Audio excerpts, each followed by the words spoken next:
खाथिनि हादर नेपालाव दङ, जोंनि सोद्रोमा जेलाव दङ, भुटान जेलाव जोंनि सोद्रोमा दङ,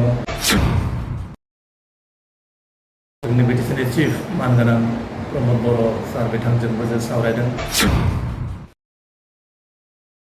जिथुनिखि जेलाव दङ, ट्रायल सोलिबाय थादों,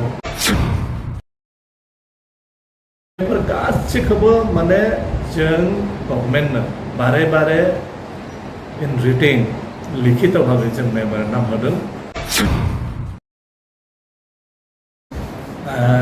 दिनै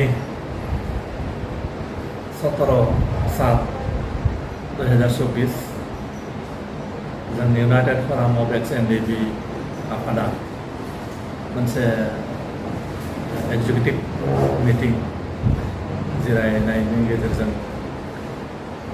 जोंनि इउनाइटेड फराम अफ एक्स एनडिबिनि खामानि मावनो सुबिदानि थाखाय खामानिफोरखौ मावनो स्पिड आप खालामनो थाखाय जों मोनसे कमिटि दाना लानाय जाबाय।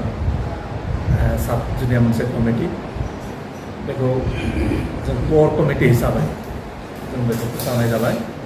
जे जोंनि जेसेबां जेंना दं, जोंनि मानगोनां आफादगिरि रंजन दैमारि सारखौ जेलनिफ्राय रिलिज खालामनायनि बेलायाव खामानि मावनो थाखाय आरो जायफ्रा जेलाव दङ,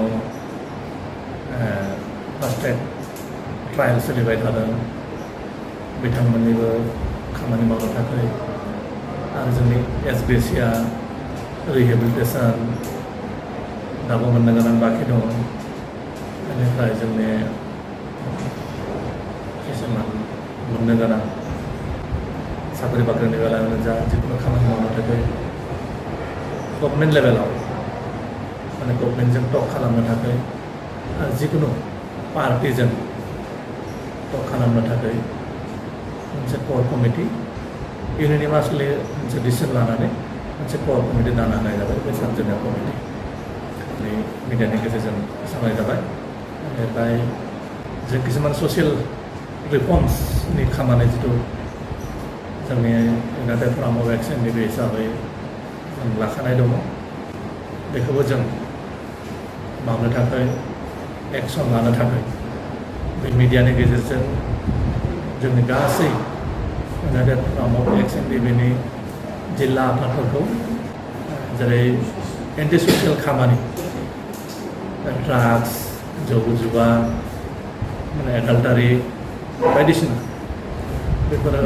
बेफोरखौ बोरैहाय मिनिमाइज खालामनो प्रशासनजों लोगो लानानै जोंनि बेफोर ससियेल रिफर्मस एन्टि ससियेल खामानिफोरखौ मिनिमाइज खालामनो थाखाय, फोसाबनो थाखाय, बेफोर खामानि मावनो थाखाय जोंनि गासै जिल्ला आफादफोरखौ बे मिडियानि गेजेरजों बिथोन होनाय जाबाय। जायफोरा जेलाव दङ बा जेलाव थानाय नखरफोरा दिनैसिम एक्स एनडिबि इउनाइटेड फरामनिफ्राय खौरां लायाखै बा सरकारनिफ्रायबो नायफिनजायाखै, बेबायदि बाथ्राखौ खौरां बिजोंनि गेजेरजों बिथांमोना बुंबाय थादों। थारैनो एक्स एनडिबि इउनाइटेड फरामनिफ्राय बै जाय जोबथेसालियाव दङ बिथांमोननि नखरखौहाय दासिम खौरां लानाय जादोंना जामाराखै? जों बेनि सोमोन्दै गभर्नमेन्ट लेभेलाव जों दिल्लीयावबो खननै सावरायदों आरो जोंनि चिफ मिनिस्टार मानगोनां हेमन्त बिश्व शर्माजोंबो सावरायदों। जोंनि बिटिसिनि चिफ मानगोनां प्रमद बर' सार बिथांजोंबो जों सावरायदों।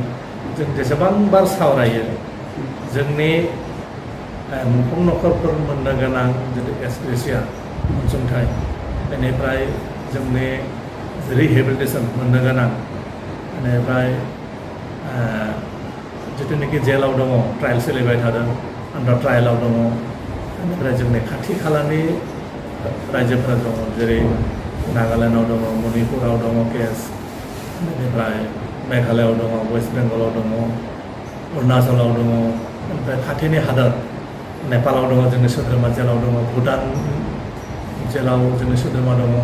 बेफोर गासैखौबो माने जों गभर्नमेन्टनो बारे बारे इन रिटिन लिखित भावे जों मेमोरेन्डाम होदों आरो सावरायनायावबो मेन कोर इस्यु हिसाबै जों बेखौ बारे बारे जों पुट आप खालामदों।